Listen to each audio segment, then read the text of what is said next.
কবিতাৰ শিৰোনাম মৌনতাৰ আস্ফালন। কথা আৰু আবৃত্তি ভাগ্যশ্ৰী। মৌনতাৰ আস্ফালন। কোলাহল কোলাহল কোলাহল, চৌদিশে শুনিছো মাথো দানৱৰ কোলাহল। শুনিছানে? মন মন্দিৰৰ ভিতৰত সেয়া কোনোবাই কথা পাতিছে, সংগোপনে কোনোবাই উচুপি উঠিছে, নিগৰাব খুজিছে অবিৰাম গতিত শব্দৰ জলপ্ৰপাত, অযুত শব্দৰে ৰচিব খুজিছে প্ৰতিশোধৰ মালা।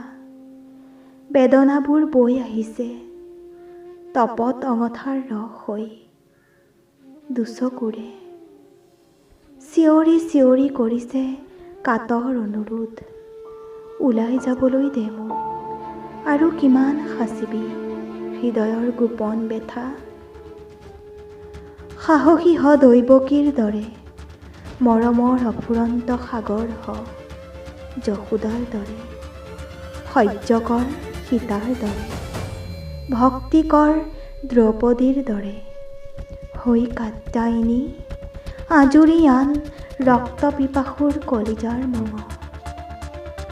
ভেদি মৌনতাৰ দেৱাল হ'বই যে লাগিব তই সাহসৰ ভঁৰাল। কাল নাশিনী হৈ ৰুধিব লাগিব প্ৰতাৰণাৰ নিৰ্লজ্জ বিষাক্ত দংশন।